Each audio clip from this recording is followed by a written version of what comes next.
Well, welcome back, everyone. Hello, America. If you don't know who I am, my name is Paulette Rigo. I am the host of Yes, the Better Divorce podcast.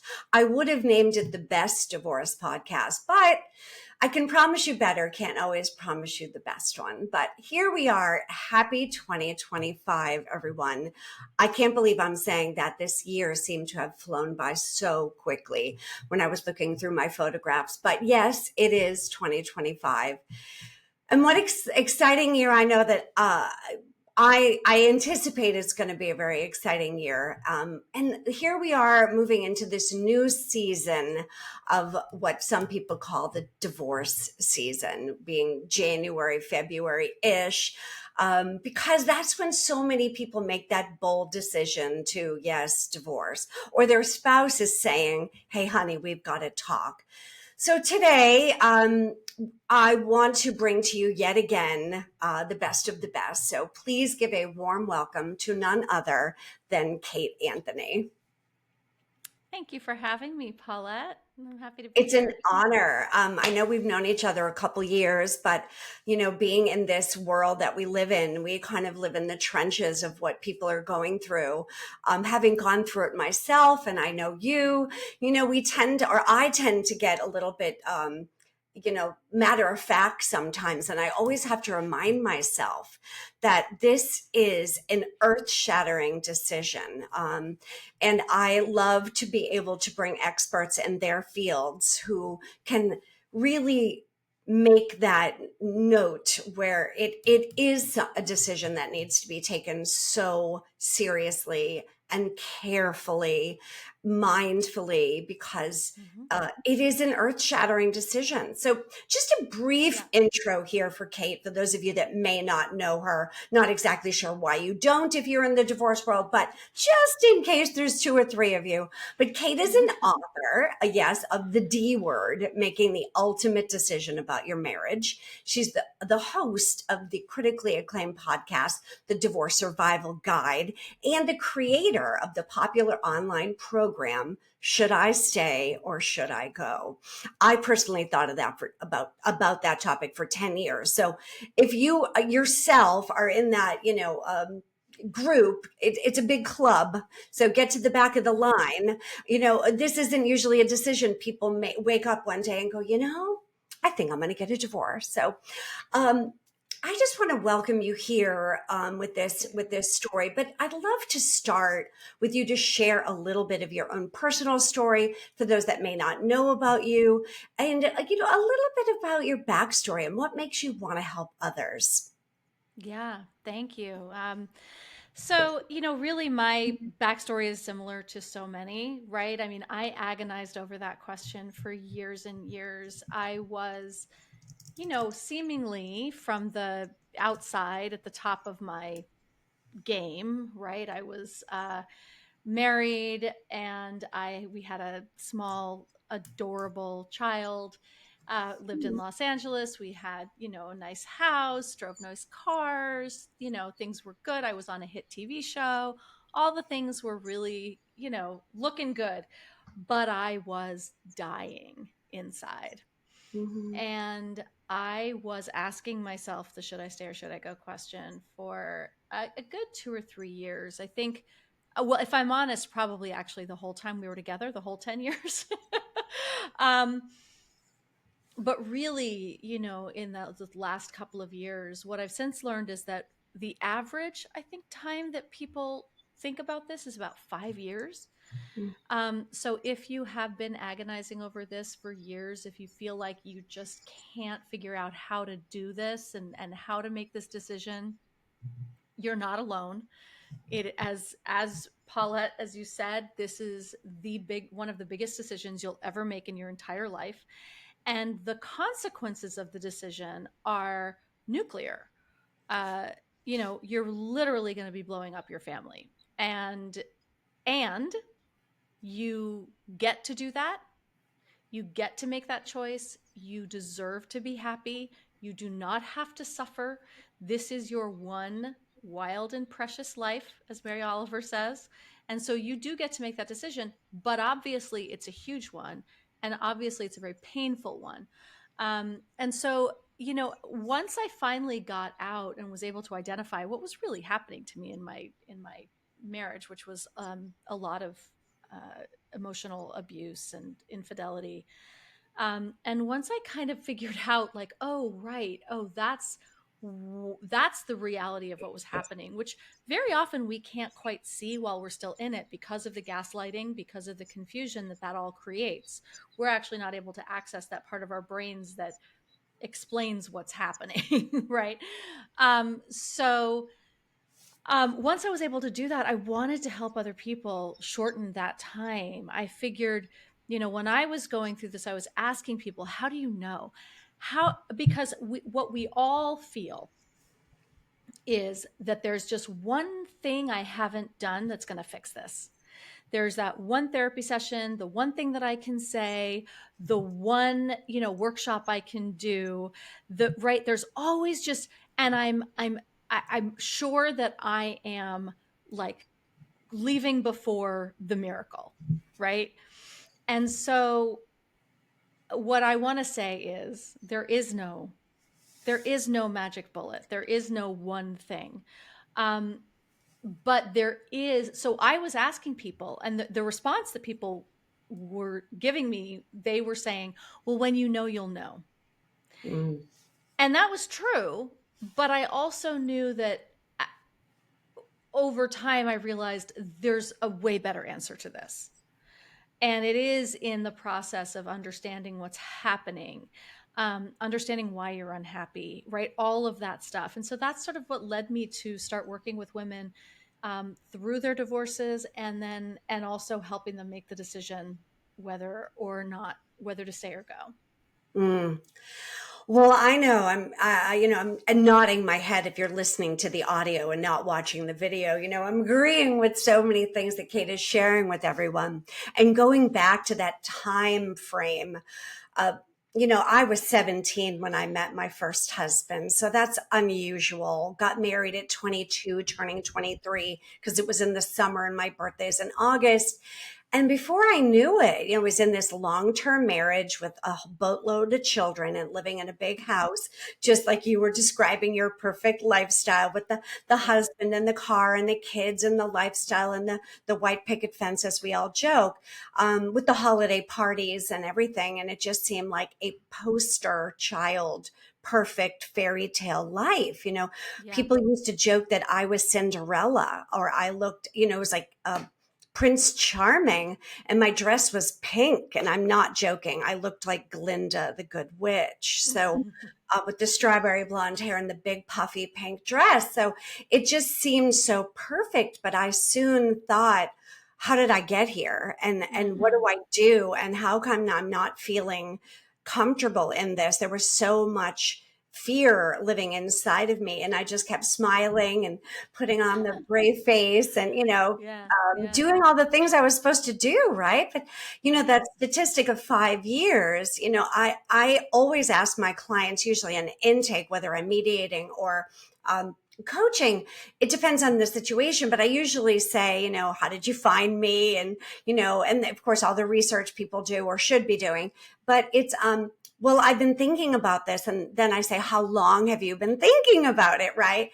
And Right. then they'll say, well, in my head, without telling anyone, a couple years. But then I told a friend or a hairdresser or a bartender or a parent or a BFF or a coworker or anybody, a stranger at the grocery store, for God's sake, right? Usually Hmm. that's when you know you're really in trouble, when you find yourself talking to strangers about your intimate details of your life, because you really don't trust anyone else that might know you. But it isn't typically something that you feel is real until you say it out of your Yeah. mouth and to another human being, because at that point before, it's really just a thought.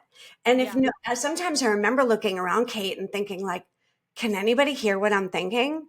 No, I'm Yeah. serious. I used to be paranoid, and I wasn't like smoking weed or anything. I was just like, I was always that paranoid, person when I was thinking, can they hear me? Can they hear me? I haven't written it down. I haven't told anybody. So how could they possibly know? Do I have a sign on my forehead? Do I have a tattoo on my forehead? Like I need to get bangs or something. Like I was so afraid that everybody was hearing what I was thinking. And that, but so it didn't feel real. Except because it was to me, but then all of a sudden I told that first person and it was Yep. like, oh no, I let the cat Yeah. out of the bag, right? It was so scary that it became now real. And then it'd be like, oh, I'm just kidding. Like it was just a fight or whatever. Or Yeah. it actually was never a fight, but yeah. So if you're relating to any of, this, Yeah. Kate and I So are much. saying, yeah. Yeah. So Yeah. it's so affirming to hear you say that, I mean, of course, now I'm happily remarried 7 years now and forgot what that was like. But yeah, every now and then there's that feeling of like, oh, did I really think about it so long? And not every single day. It wasn't like I was ruminating, but it does boil down to that magical moment or what I like to call hope and fear. Like, the fear of the change and the hope that it will get better. There's always like, Yeah. well, I can't deal with that because everything in my life, like you said, will blow up or change. Yeah. And every aspect of your life may be affected. But That's on the right. other hand, what if I go to that one more therapy session, or I read one more book, or I listen to one more podcast, or I have one more conversation at the kitchen table? Like, is there going to be some magic pill or potion or magical pixie dust that's just going to fix everything? And like you clearly said, no. No, that's right. That's right. And look, it takes people as long as it takes them to be sure, right? Yeah. Um, but for those of us who have been through this, we can basically say no. Because here's the thing, it's really hard, right? Because when you accept that actually no, there's nothing that you can say, there's no therapy you can go to, there's no this, there's no that, that's going to make a difference. The only alternative is that then you have to leave, then it's over. And that feels like no, no, no, no, no, but no, we have all this other stuff, and we once were blah blah blah, right? And so it's a really hard thing to admit, because like I said, the consequences of admitting that are enormous, enormous. Right. um, and the other thing that I will say, though, and I think you can attest to, is that almost no one, well, no one that I've ever worked with has ever regretted the decision. If they have finally decided to go, it has been, as you said, no one wakes up and is like, I think I'm going to get divorced today. They've agonized over it for a really long time. And once they finally landed on, there's nothing more I can do, um, and they go through the process is awful. It can be long, it's arduous, it's tedious, it's emotional, it's, all of the things, which is why the support that you get throughout is really important. But once they get through it and they're on the other side, the freedom that they feel is so tremendous Mhm. that nobody regrets it.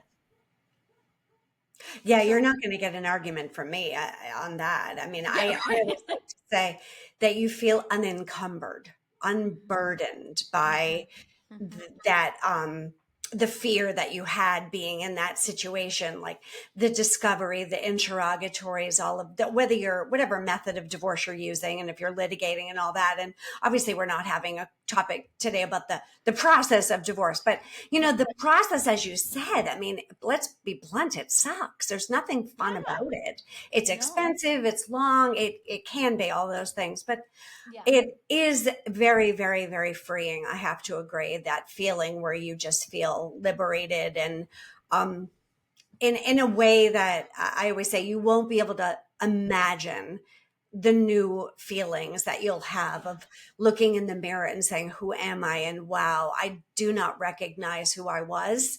I Mm-hmm. like this new version of me. It's not perfect. I got a lot of work to do here. And also, taking ownership of the part that you played in the demise of the relationship too, because it isn't, it could be 99.999% the other person's, you know, responsibility or doing. But we have to also say, like, okay, how did I get myself How did here I get too? here? That's right. That's Hmm. right. I Yep. think there is an incredible amount of power in, because a lot of people say, well, look, I don't want to be a victim. And I'm like, you know what? Like, if you're a victim, you're a victim, and that's okay. But then we got to look at, okay, what is my relationship history? What's the blueprint? What's the mapping that got from my parents? How did I get here? How did I become the person that was targeted, if that's, what happened to you? Hmm. And there's a lot of power in taking that responsibility and going, okay, you know what? I got some work to do, because I saw all these red flags and I walked right by them because I recognized them as love, or, I didn't understand, or he acted just like my dad. So it seemed right. Like, let's look at that. Let's take responsibility for that, because, by the way, that's the way you won't do it again. Right? So if you don't want to go through this again, do that work for Yeah, sure. that's so essential. I know. Well, what are those statistics? 85-ish% of divorced people remarry within 5 years. And hence that pattern keeps, perpetuating.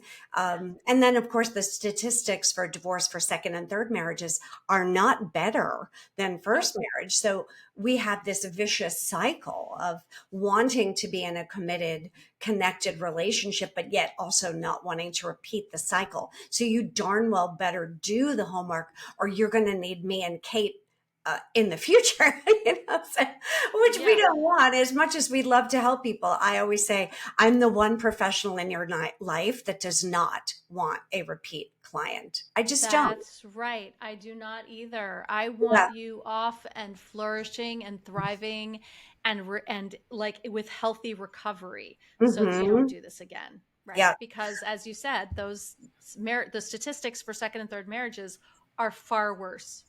So, I know, and that's scary. I mean, what was I thinking getting remarried? So just kidding. well, you did the work. You did the work, and you're Oh, right. There you oh, go. did I ever? Did I ever, Stephen? So Hmm. got the ring. So let's segue a little bit here as we don't want everything to be doom and gloom, but put all the effort you possibly can into that decision, making it very clear that you have no regret. This may not be exactly easy, but it will be the best decision in your life in the long run. But as we put this 2024 to bed and step into this, really, I always see, I get so excited with my new calendar. I don't know if you're that type of girl, but like I get the new calendar, right?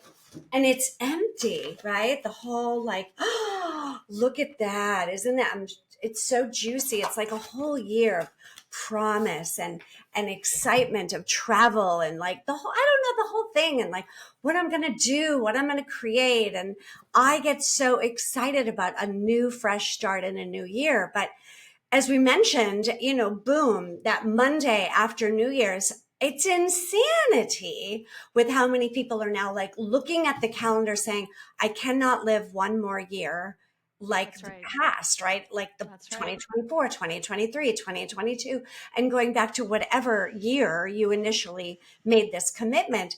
So I want to tackle a very emotional topic as that newly single in a new year. It Mm, is for so many one of the reasons they stay married, because they feel the fear of being single. So, what is your mm. perspective on that? I just sometimes I get giddy with excitement, as those of you that are watching the video see. I don't know. Maybe you need to go get your new calendar, and other people look with trepidation and fear. So, how Yeah. do you Right. feel about that newly Well, single? No. newly single, I think, is, you are now like standing at the sort of the precipice of some of the most exciting and possibly difficult self exploration that you have the opportunity to do. And look, when I got divorced, I when I moved into this house, I was overjoyed. Overjoyed. I was free. I was doing cartwheels and backflips. I was so happy. I was so happy. And then I was like, cool, now let's start dating and we're going to find the next one, right? As we do. And, um, it didn't work out that way, but I did. I dated and I dated, I dated and I dated, but I was dating uh, with the design, with the intention of getting married again, of finding the right one. Um, that has not happened yet, and it's been 15 years. But what has happened is that I found myself. Mm-hmm. And the reason I'm still single at this point is that I have not met anyone that rises to the level of somebody who actually deserves a place in my life. I could settle, but I'm sure as hell not going to.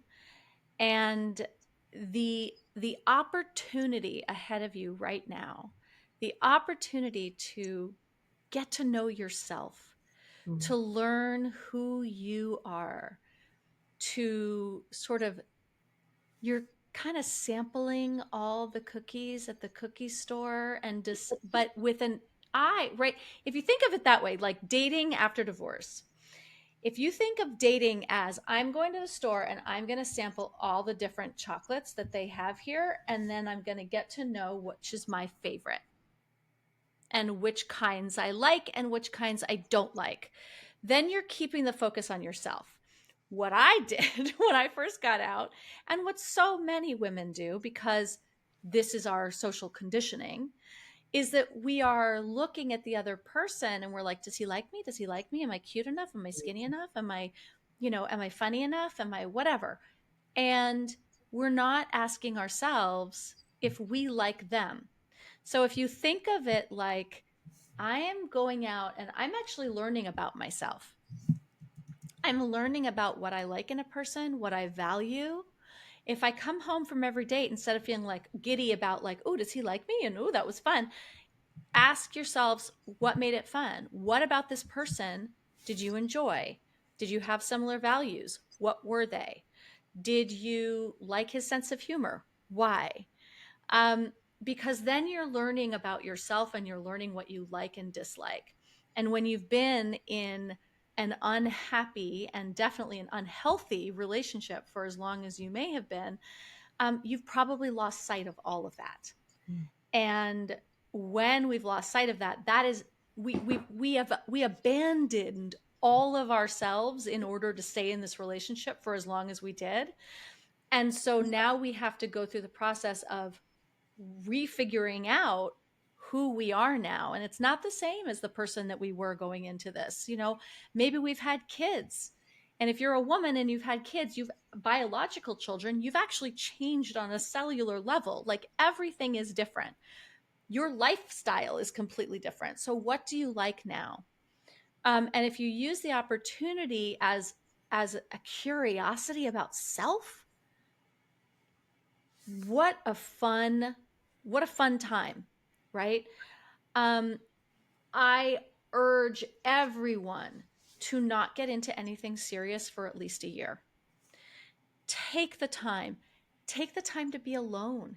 That alone time is going to feel really awkward, and it might feel really uncomfortable, and sitting in that discomfort is going to give you a lot of information, and it's going to give you a lot of opportunity for growth. And make sure you're in therapy so you can talk to your therapist about what is happening in those spaces in between. Um, and I promise you, it gets easier and easier, and it gets more and more fun. And then, because the thing that people ask me all the time when they're trying to make the decision is, but what if I'm alone forever? And I say, so what if you are? What if you are? That has to be okay. Because then whoever you're choosing is because you want them, not because you need them. Right. Mm-hmm. Whoever you're choosing is not because I don't want to be alone. It's the question becomes, does this person add to my already full life, my already fulfilled self? Mm-hmm. Not does this person Right. complete me, right? Yeah, no, I'd like to revisit a little bit something so poignant that you said about when you're in a marriage or a long-term relationship. And what's a definition of long-term? That could be different for everybody. So, if you've been in a marriage 6 or 7 years and that feels like eternity to you, like, you're not going to get a disagreement from us. So if you've been married Oh 35, yeah. listen, we get it. But whatever, if you feel you've been in a relationship, perhaps a lot of people say, well, we've been together 20, but we've only married 7. Listen, it's all splitting hairs at that point, right? But if Right. you, going back to what you said, like, you gonna forget who you are sometimes because of the different labels or roles, mother, wife, etc., etc. But I also found that not only did I not know who I was because of that, I also pretended to be something I wasn't. Yes. It was just 100%. like, Mm-hmm. well, I have to wear the little black dress and go out to dinner and be the perfect wife and entertain and all those things. I was like, I hate this. I don't want to do any of this. I had a career I hated. There were so many things about my life that were successful and fabulous and wonderful, but I hated every bloody one of them. And that was a really hard thing too. It wasn't just, I didn't know who I was, because I didn't know that either. But I also was like, oh, and I'm also being something that isn't really authentic to what makes me tick or makes me giddy or wasn't in alignment to any core values. I didn't even know what a core value was. So, I mean, I do Right. now, but Right. back then I was like, well, I don't know, core values, taking a shower, brushing my teeth and going to work, right? Just like functioning and getting through the day. And I Yeah. always tell this story about that song that Talking Heads sings called Once in a Lifetime, where David Byrne says, this isn't my beautiful house. This isn't my beautiful wife. How did I get here? And when How I did I see get here? and I would hear that Yes. song and the tears would roll down my face, because not only does he have the most chilling voice and probably, if you don't know who David Byrne is and Talking Oh Heads, my God. yeah. Well, What? then Wow.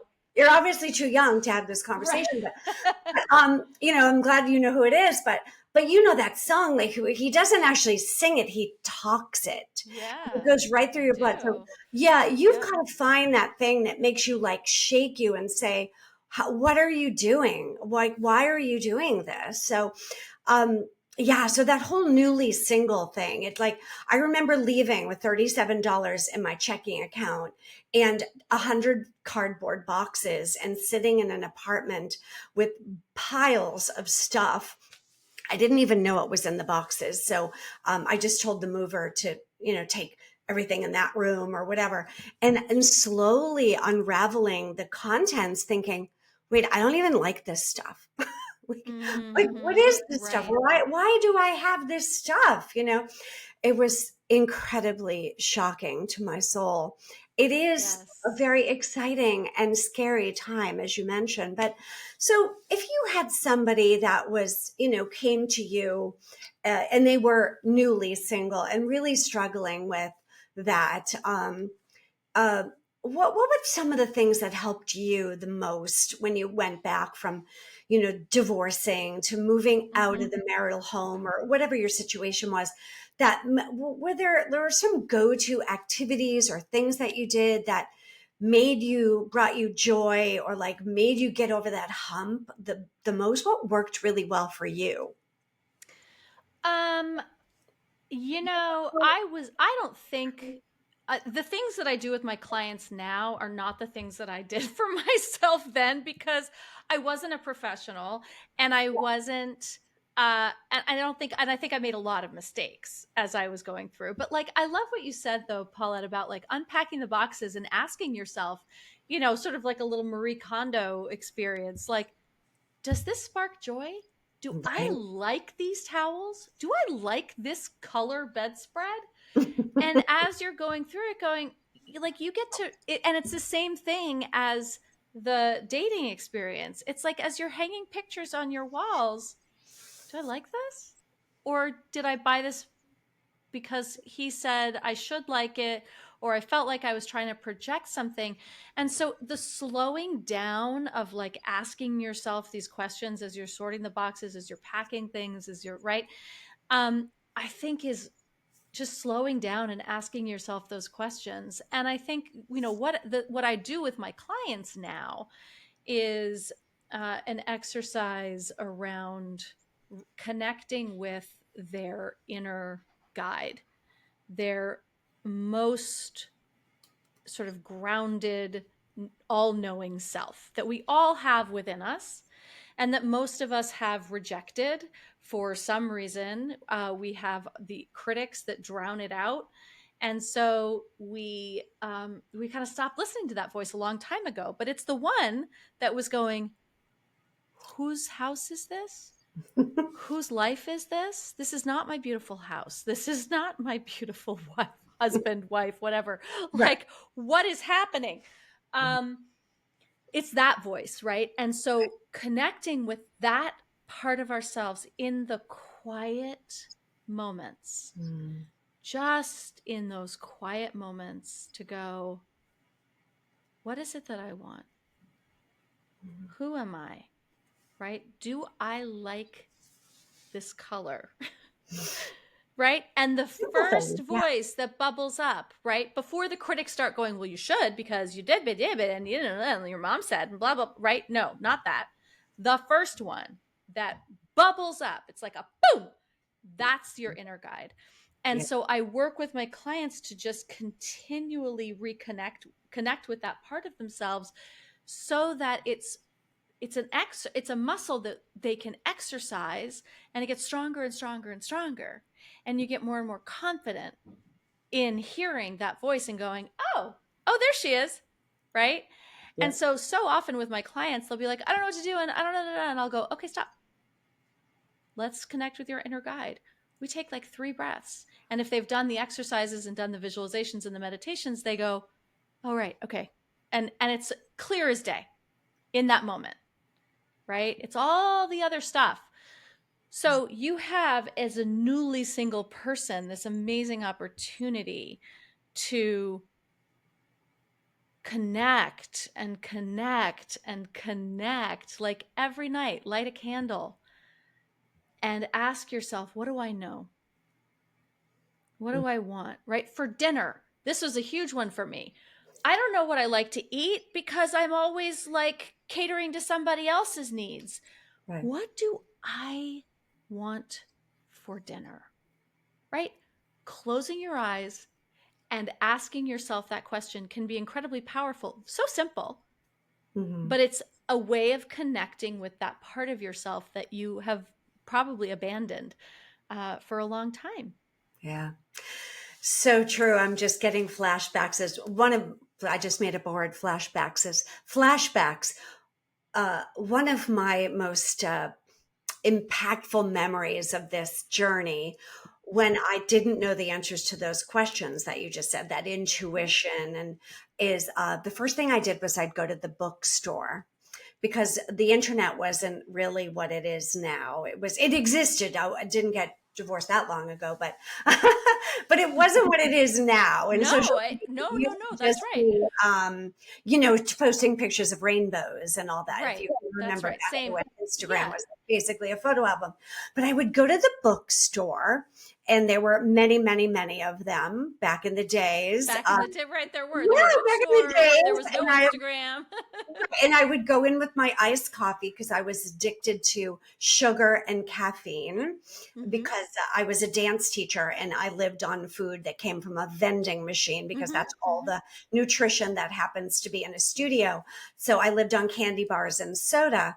Anyway, I was addicted to this iced coffee, and I would get the size that was like obnoxiously large. And I would go aisle by aisle by aisle by aisle by aisle. And these massive big bookstores, there were a couple that were medium sized. And I would just pull a book off the shelf that would like spark interest in me, spark Mm. joy, if we're pulling a Yeah. Marie Kondo, right?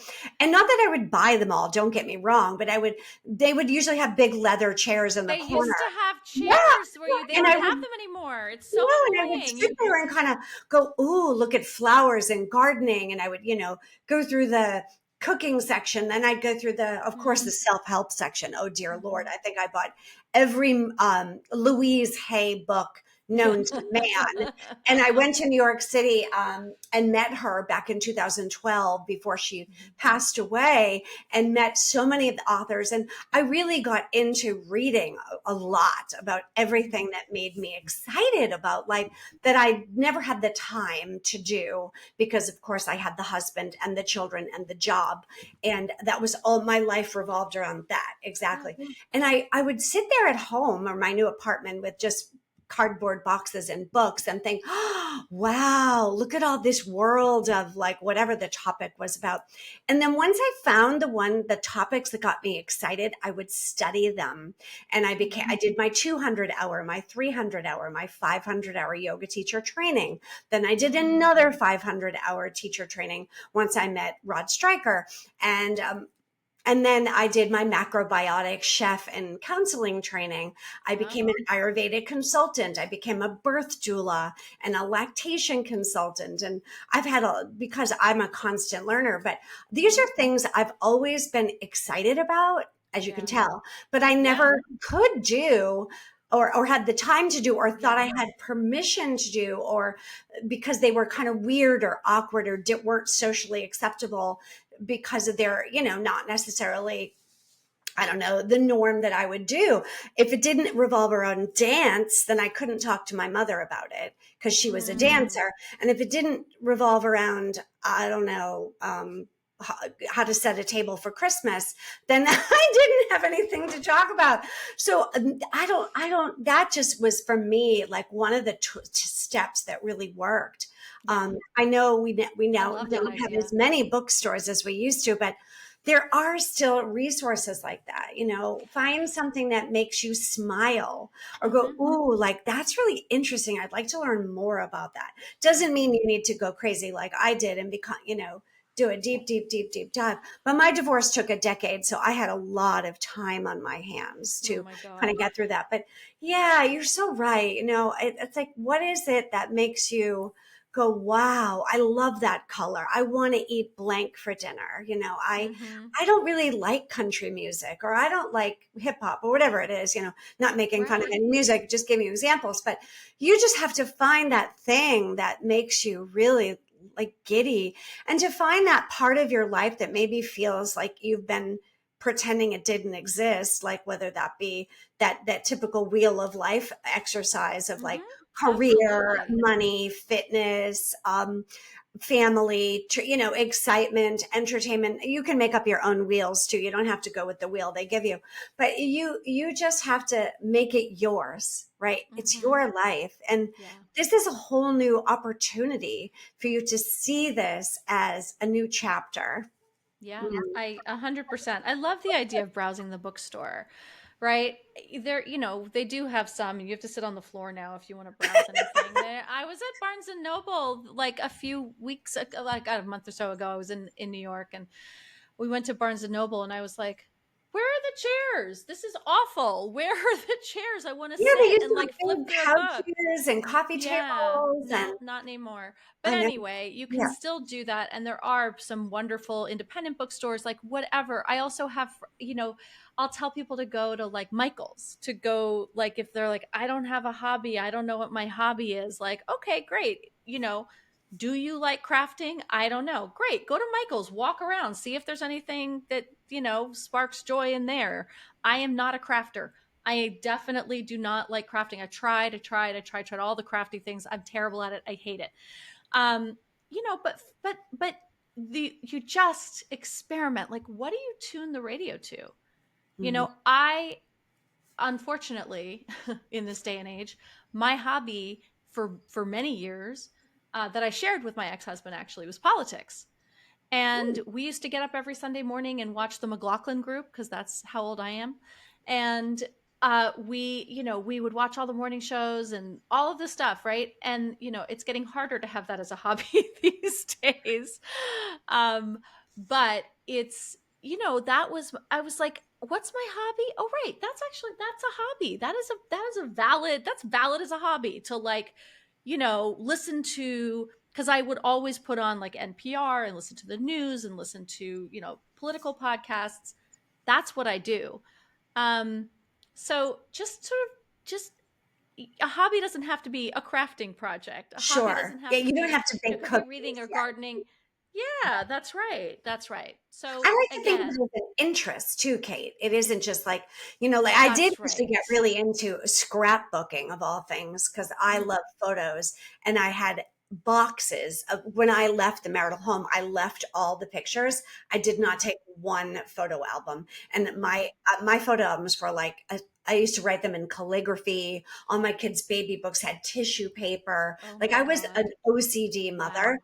So when Wow. I left everything intact. Don't know where they all are now that they're 27, 30, and 32, but going way, way back to when they were, in middle school and high school. But I took the negatives, if you even know what the heck Mm-hmm. a negative is, Oh, and I I took do. the doubles because I was that Yeah. mother that Uh-huh. every time I The got doubles. You did sure. doubles. Yeah. I would Yeah. say, "Oh, always give me double." So I put the single in an album and I'd put the double in a box. So I took the doubles because I figured, well, that would be, I'm not being Yeah. disrespectful or, I Well, should have it's left 50, all the you're splitting doubles. it 50-50. Right. Who knew that I was being so mediator in me? Yeah. Alternative dispute resolution before my day. Equitable. Yeah, Equitable equitable. distribution of your photographs. Coming to think of it, I should have taken the albums and left him the doubles and they would You still should be have. in the boxes. But Yeah. that's a whole nother conversation. But I didn't know what to do with them, right? So I started to create scrapbooks because I didn't Mm-hmm. necessarily need to recreate history. But I would Mm-hmm. pick out the 10 or so and I would never put together a scrapbook now. This was way back when, but and your changes are going your what makes you giddy and what makes you happy and brings you joy is going to change, right? Yes, absolutely. I think that's so important because we think, oh well, I used to like A but now I like B and well I've got to stick with B. No, you can go to C, D, E, Come F, on. G, L, M, N, O, P. I don't care, but That's right. evolve and Yeah, change as much as you want, right? Like I was absolutely. so into yoga. I practice yoga twice a day, and now to me it's more a lifestyle. What I eat, mindfulness, when I'm walking, I know that I'm walking. It's a very Mm-hmm. different mindset for me. But I used to go to sweaty Bikram and heated power yoga classes and that, so whatever used to make you connect to who you think you're going to be, don't feel Mm-hmm. like you're marrying that, pardon the pun. It is really important that you realize that new you, the first year of being single might not look anything like the second year of being single or the No. fifth year of Or being the single. 10th, right? Yeah. Absolutely not. Absolutely not. And And then and that's great. You get to give yourself permission to change your interests, like just like you gave yourself permission to change your mind about your marriage. Like you get to choose.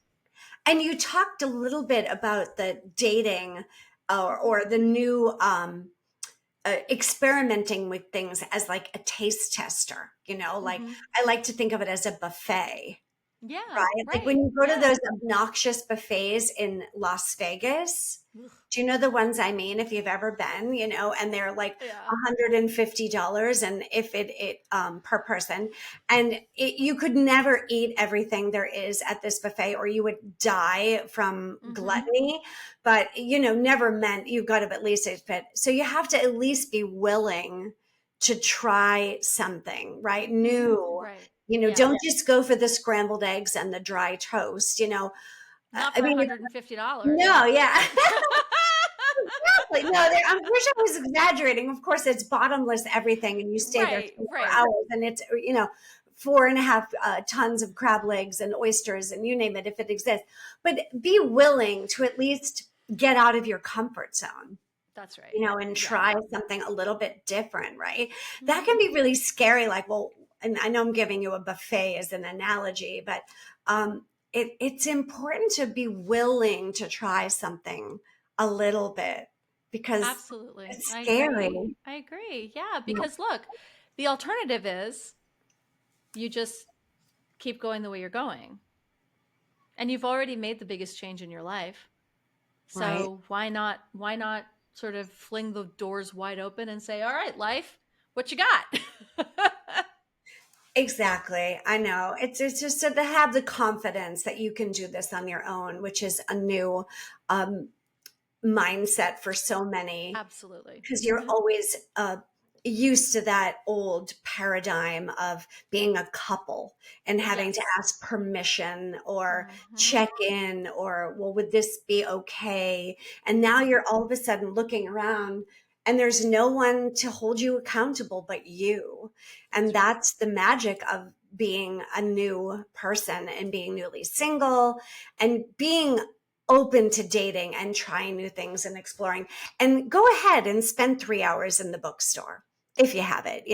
um, I Yeah, do loved it. that time. So Yeah, that's so right. thank you so much for this conversation. I hope that 2025 for you, Kate, and everyone listening is everything you need it to be, everything you want it to be. Hmm. Go ahead and buy that brand new date book. And I love Focus. What's it?